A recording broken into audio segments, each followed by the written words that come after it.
yes, it's going to hurt to maybe drain your savings by $2,000 to get through this emergency, but it will hurt less than having a payment of $300, $400, $500 a month for the next 5 to 6 years.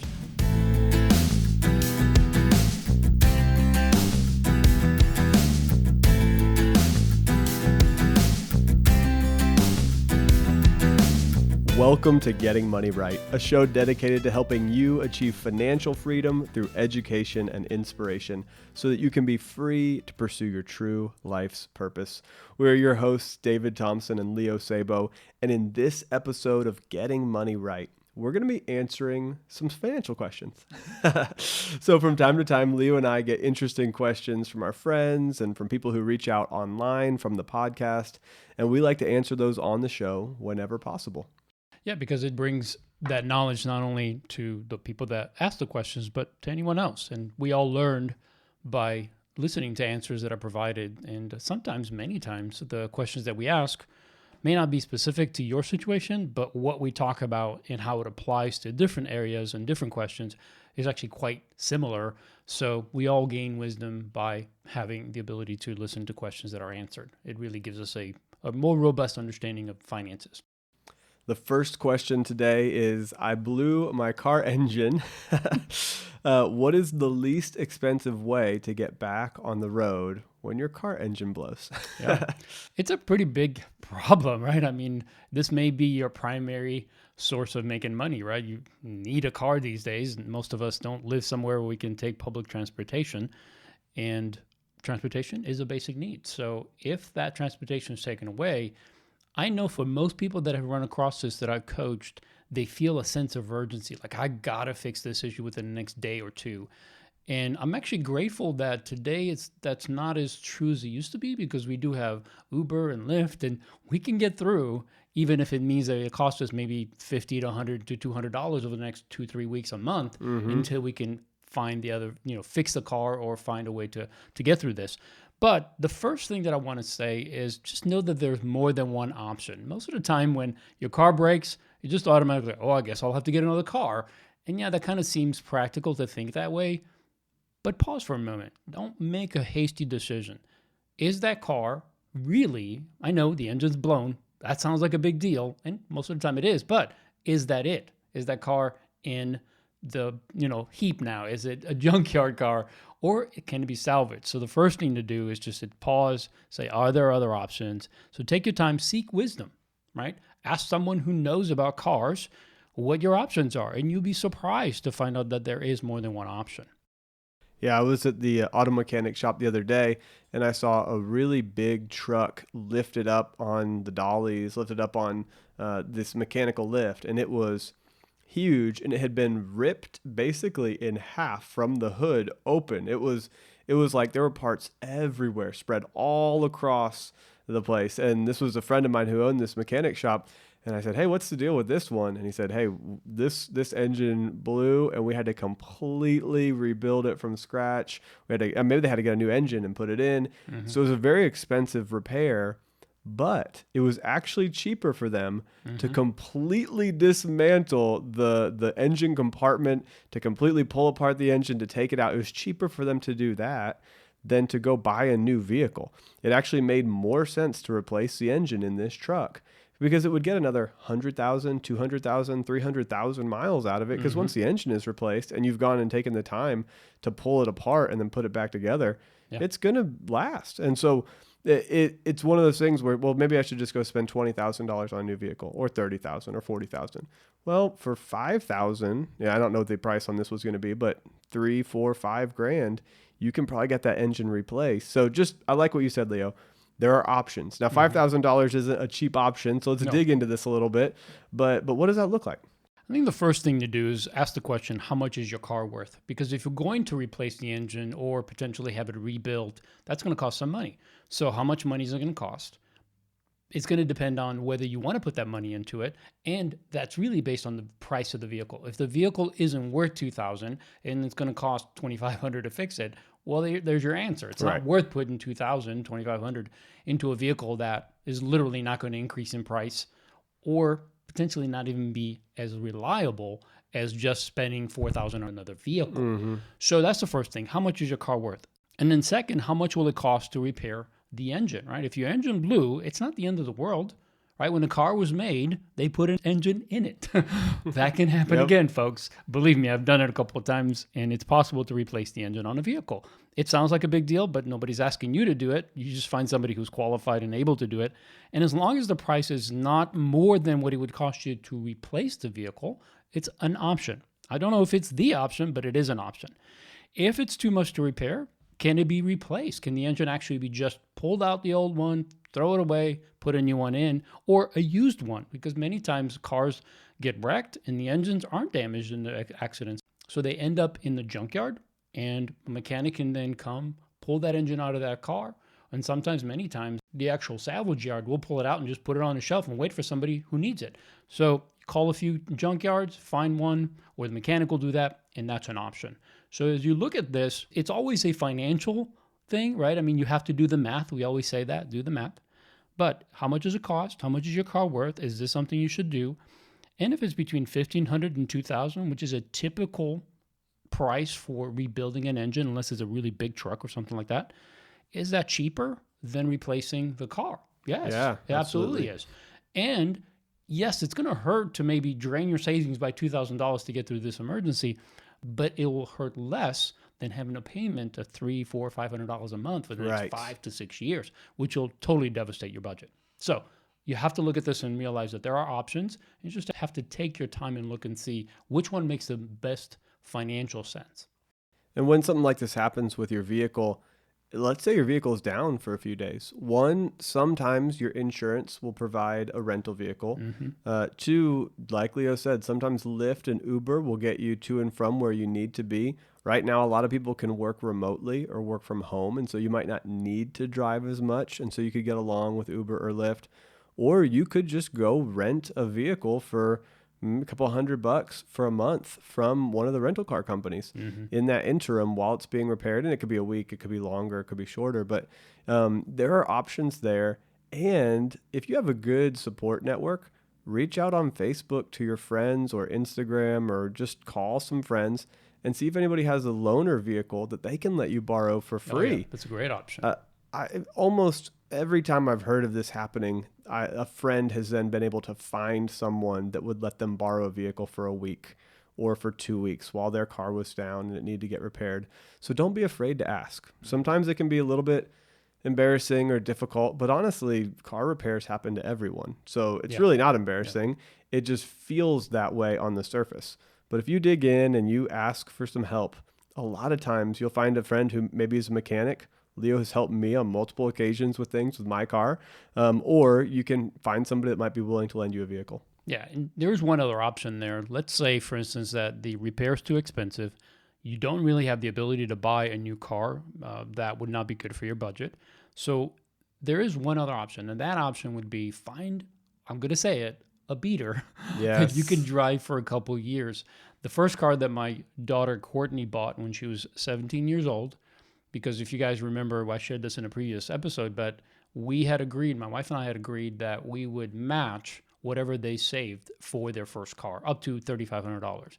Well, Courtney was a bit slow in getting a job and saving, so she only was able to save $950. So I said, great, you can afford an $1,800 car.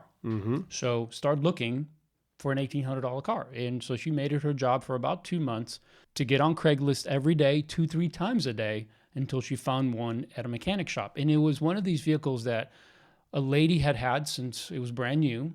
She was repairing it, taking care of it, but it had finally had too many expenses. So she actually sold it to the mechanic, and the mechanic put some money into it. Of course, he put his own labor into it, put a few $100s into it, and turned around and sold it for just a few $100 profit. So we got it for $1,850. Now, it was not a great car. It had all kinds of problems, but I was able to maintain it fairly cheaply. It didn't cost too much, and Courtney provided the parts, I provided the labor, and for the first 2 years, she drove that car.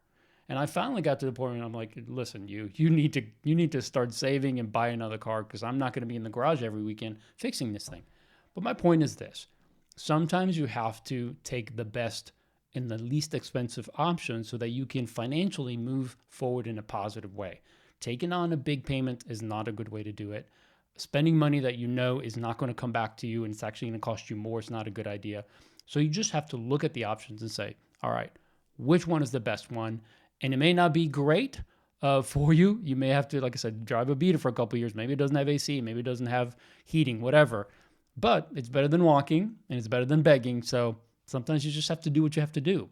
Make the best decision to salvage your situation and make the best financial move so that you can move forward financially. This is a great chance to go back and look at why it's so important to spend on purpose and to save before you spend. And I'm referring back to our 4 steps for purposeful living. And if you spend on purpose, you actually set it aside in your budget every month. You're very intentional. You don't overspend in other areas and then forget to save for car replacement and car repair. If you've started to place the savings into your budget, then even when expensive costs come, you'll be ready for it. Right. You'll be ready to hit the road again. It won't feel emotionally painful and it won't feel financially painful. You won't like to see your savings go away, but that's why it's there. Right. And so you'll say, oh, $2,000 for an engine replacement. Is there anything else I can do? Is there any cheaper way to do this? But if there's not, you just take the cash out of savings and you put it in. So this is why we spend so much time focusing on the right kind of budget, the right kind of system, and having that plan in place. Yeah, it's to prepare you for these kind of situations when they come. And they will come. Unfortunately, that's just part of living, is that not everything can be planned for. So let's look at question number 2. My brother and sister-in-law are asking my wife and I to co-sign for a car loan. What should we do? And let me say, this isn't my brother and sister-in-law or your brother and sister-in-law. This was a question that came in. But let's say that you're any sibling, any close family member. But in this situation, brother and sister-in-law are asking you to co-sign for a car loan. What do you do, Leo? Well, this one's very short. Don't sign. No, I'm kidding. Next. But actually, that is the answer. Don't sign. The reality is that 50% of people who co-sign a loan for someone else, even a family member, end up paying for the loan themselves. So that's a pretty significant risk you're taking when you're co-signing. Here's the reality. The bank knows more about your brother and your sister-in-law and their financial situation than you do. And they're making their decision based on the factors they have, their credit report, credit history, all of that. So if they're denying them this loan because they supposedly don't qualify, there's something, and it's not that they've done anything wrong. Maybe they just don't have enough credit. They haven't proven that they're responsible, at least not to the lender, that they're responsible to take on the loan themselves. So they're asking somebody else to step in and do it. So my recommendation would be, listen, if the bank's not willing to take the risk, I don't think you should either. But there's another side to this. The financial is obvious, but the relational is not.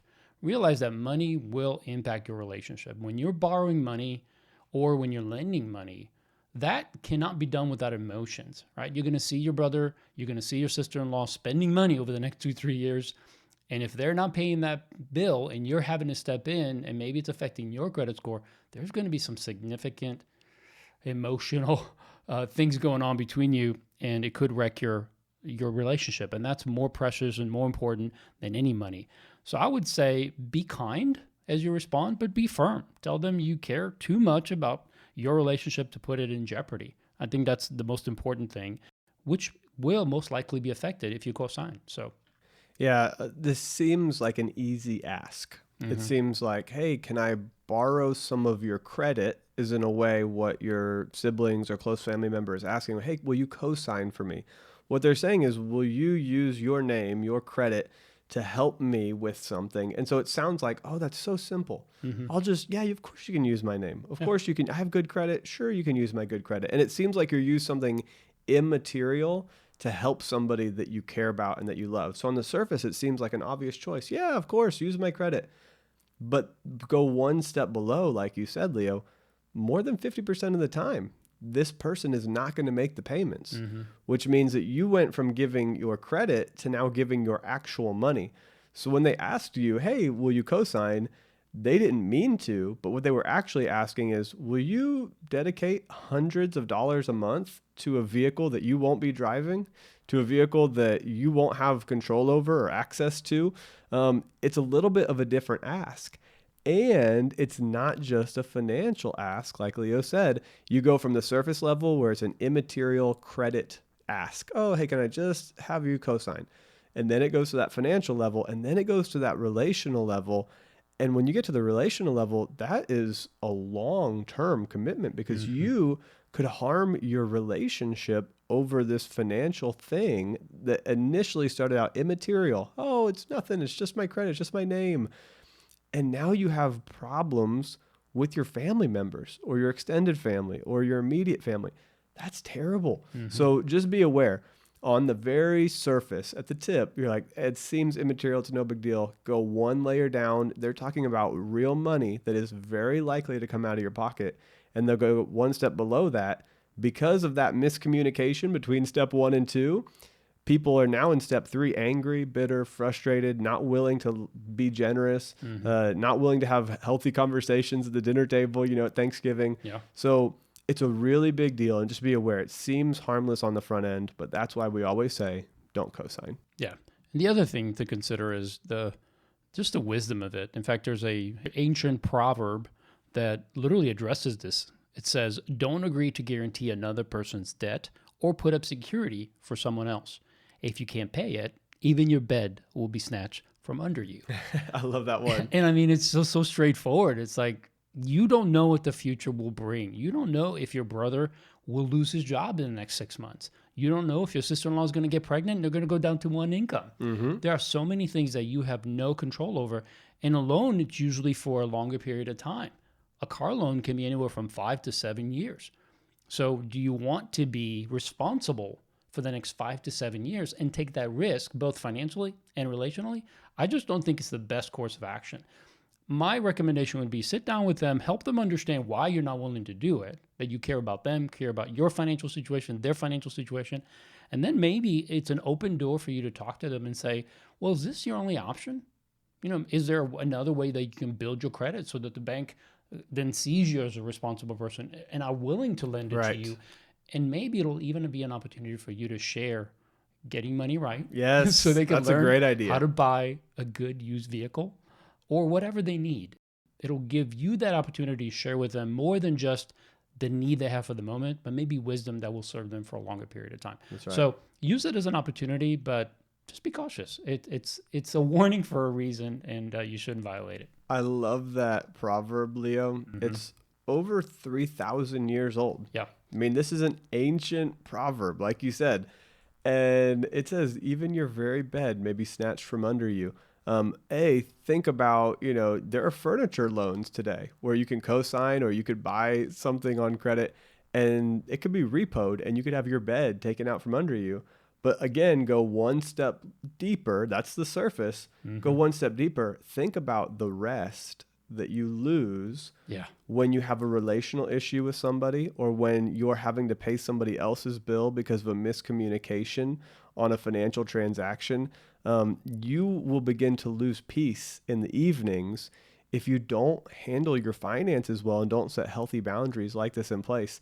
And so you may be up all night thinking about the financial problem or thinking about the frustration of a situation, and the very bed has been snatched from under you. Maybe not physically, although that is possible, but mentally and emotionally, you can lose rest and peace over this. So I love that proverb for several different layers. Yeah.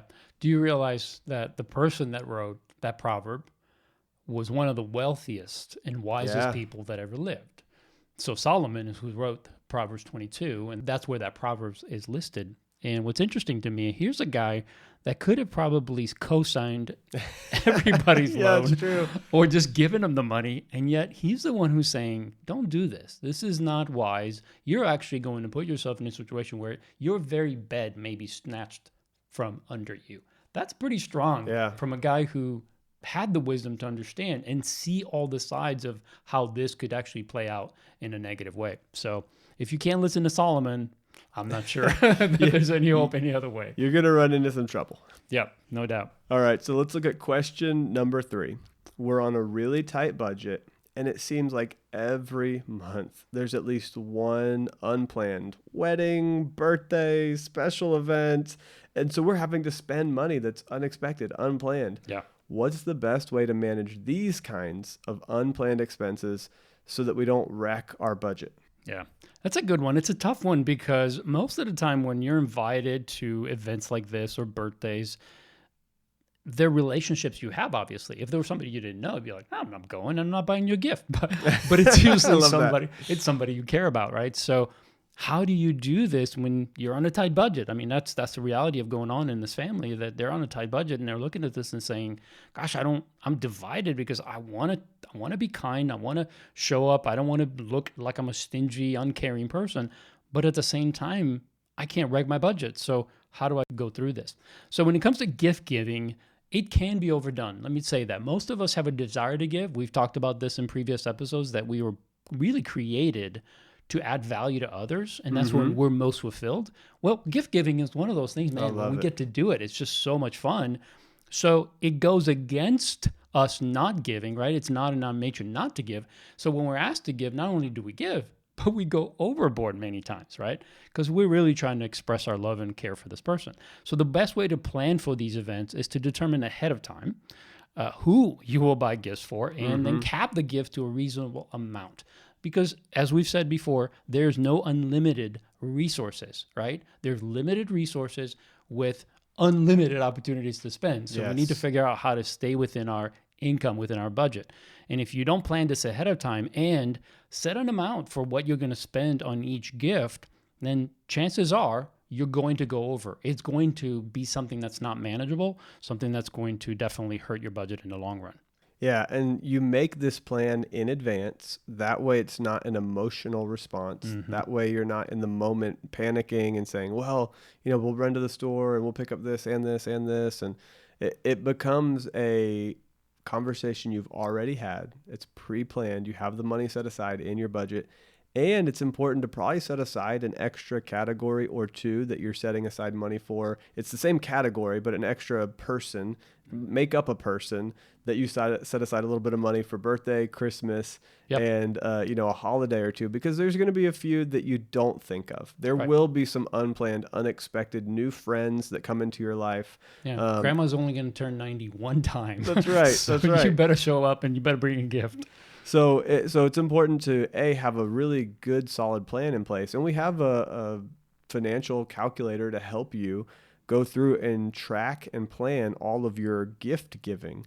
And I do that. Ashley and I have done that, where we go through and we look at birthdays, Christmas, holidays, so Mother's Day, Father's Day. Are we going to do something at Easter? Are we going to do something at Thanksgiving? And maybe it's not even like a gift. Maybe it's we are going to plan to spend $50 on food to help, support Thanksgiving meal, or we're going to spend $20 on Easter egg baskets, or we're going to spend fill in the blank. You've got to look at how you are going to live your life. And the first time that we put all the money into that Excel sheet and we went through each person and each either birthday, holiday, or special occasion, and we came up with a huge number. Yeah. And we It's were shocking. blown away. We're like, just $20 a person, even came out to be in the thousands. Like, we're like, okay, this is a little crazy. So we left it at $20 a person, but then we pulled back the number of things that we were doing for each person Right. and the different holidays. And we said, okay, this is what we're agreeing on. And we got it down. I think it was somewhere around 1,000 or 1,500. I'd have to look back at it right now. I think it's gone up a little bit over the years. Right. But our initial one was under 1,000, but it's still $1,000. That if you don't plan for that, that means that at the end of the year, you're going to be $1,000 upside down, and that's painful. Or potentially in credit card debt with Yes. interest being added every day. Right. So yeah, it's one of those things that not only do you have to plan for it, as David said, and potentially using some kind of plan where you're just, again, it's a very basic process. You name the people that you're going to buy a gift for, set a cap for what you're going to do. You're going to come up with a yearly amount, divide that by 12. There's the amount. But I would say that there's also, for those, the ones that they're mentioning in this particular question, is that there's these unexpected ones. Right. So it almost seems like, at least the way I read it, is that they're not talking about the kids or the grandkids or brothers or sisters or mom and dad. They're talking about a friend gets married. The boss is retiring and Right. you got to go and you got to bring a gift. So those kind of things happen. We don't know when and how much they're going to be. So my recommendation is add another $100 to $200 to that budget and set it aside as that additional surprise event, because it's easier to manage or spend $200 over the course of a year, right? If you're putting aside $200 for the year, it's about $17 a month. As you're doing that, $17 a month is not that big of a deal. It's not Right. that, you can manage it. You can deduct it from another area. But it's harder to come up with that $100 gift or $50 gift. So if you do it this way, you're accounting for the ones you know are coming. You're prepared for that. You make sure that your budget can manage that. But then for the ones that are a surprise, you just set this extra amount aside. We do that in several categories. The other one that we do it in is miscellaneous, because it's one of those things that I don't know what things are going to happen that don't really fit any other category. But when they do, I want to have a little bit of money set aside. So that, maybe I think right now it's about $70 a month. Mm-hmm. So it usually grows, and then all of a sudden we have an expense that we didn't anticipate or expect, and boom, it just goes back down again. So just know that this is something that will happen. Obviously, this couple does know. And the best way to plan for it is, first of all, make sure that you're accounting for everybody. And you'll have to do one more thing. You'll have to cap it. You'll have to say no. And I'll use a quick example here. When the girls were younger and they were going through, preschool and eventually kindergarten and then elementary school and all of that, they had new friends every year. And they were best friends. Everybody's a best friend. So whenever there was a party, right, when one kid had a birthday, everybody in the class would be invited. Yep. So the kids were getting invitation to every birthday party, and 30 kids in a classroom. And we're like, okay, you don't have 30 best friends. You pick 2 or 3 at the most. Okay. And we're going to cap the gift at $25. But that's all we're going to do. Mm-hmm. And so we as parents have to say, we're not going to let this drive us to where we're spending money we had no plans on spending. And at the same time, it's not healthy. Every weekend you go into a party. That's just ridiculous. So we just have to say, look, pick 2 or 3 friends that you really do hang out with, and then you'll go to their party. We'll buy a gift for that kid. But so you have to rein it in. You have to say no to some things. And I'll tell you, one of the hardest ones that I've seen come across is weddings. Oh, yeah. Weddings are the toughest because sometimes the weddings are out of town, or people have to be in the wedding. So not only do they have to go to the wedding and bring a gift, but they have to buy rent a tux, and there's an expense to being in a wedding, Big as time. we all know. So you have to look at that and say, okay, what's reasonable? And this has happened to our girls several times where their friends got married and they were in their wedding. And I would say, you need to approach that person and say, look, I will be in your wedding. I'll buy the dress. I'll do whatever, and it's going to cost me $200 to $300, but I'm not buying a gift. I hope you're okay with that, because I'm already out, And it's okay to have that conversation. I think if you don't talk about it, then that person might be hurt. But if you talk about it and say, hey, this is not something I planned. I want to be here, but it's already costing me this much. So I just want you to know this is my gift to you because I love you. I want to be part of this. And it's already expensive enough. So just know the pressure that's there, you need to resist that. You should only do what's good for you and financially healthy. You shouldn't do anything that will put you in a situation to protect your friend's feelings but hurt you financially. That just doesn't make sense to me. Yeah, hearing you talk about this idea and margin, really, and making sure that you have margin in your finances, it makes me think that would be a really good, I don't know, like a principle or something that we should add into our 4 foundational. I think it's already in wait a minute. We do. In our 4 steps to purposeful living, increase margin is in there. It's number 3. And so having this margin allows you to adjust for these kind of expenses, these unexpected, these things that pop up. Because sometimes there's no extra money in another area. Right. You need to have margin that's just already set aside, some savings that's just there to cushion these kind of events. So I love that. Margin, it gives you the option to get through the expense, and it gives you the resources so that when something comes up, you don't feel the emotional pain. You're ready to go, no, you know what? I'm excited about this wedding. It's something that I'm choosing to do. I want to do this, and I'm going to use some of the margin to take care of this. Yeah, I like that because life is unpredictable and a budget is not a straitjacket. So margin allows you to be graceful when you need to be. It doesn't say, well, I just can't. There are seasons where finances are tight and you have to stick to your guns and you cannot overspend. But if you work your plan in such a way that you increase your margin over time, now you can be more free to do the things that matter, the things that you value the most. And I love that margin allows us to do that. So definitely embrace that principle. It's one of those things that if you have it in your life, once you have it, you'll never want to get rid of it, never want to lose it. So we hope that you'll do that. Well, we want to thank you for joining us for this episode. If you found it helpful, I hope that you will share it with someone, maybe a family member, maybe somebody that's asking you for financial advice. Just point them our way. Let them just experience some of the content that we've produced over the last 2.5 years so that they can also be equipped and hopefully gain some wisdom in their own finances, and hopefully it'll bless them and their family. And if you're on social media, find us there, contact us, let us know how we can serve you better. We'd love to connect with you and know how we're doing. How is this podcast affecting you? Is it helping you? Is there something that you want to know more about? I hope that you'll do that you'll connect with us. We're both on pretty much every social media platform. So find us, Leo Sabo, David Thompson, and we'd love to connect with you there. If you want to know more about the resources that are available to you, go to leosabo.com. That's where you can find out what I'm up to. And also you can go to stewardshippastors.com and find out what David's up to. David is doing more than just getting money right. He's doing so many more things. And this is one of those things that he's passionate about, teaching spiritual leaders how to manage money from a biblical perspective, but also teaching their own congregations how to do it. So you can find more information on there, great content, videos, things that you could download. And also he's writing a book, Jesus on Money. So go ahead and pre-order that book, and you'll get that when he finishes the book. Well, we look forward to having you join us next time so that together we can keep getting money right.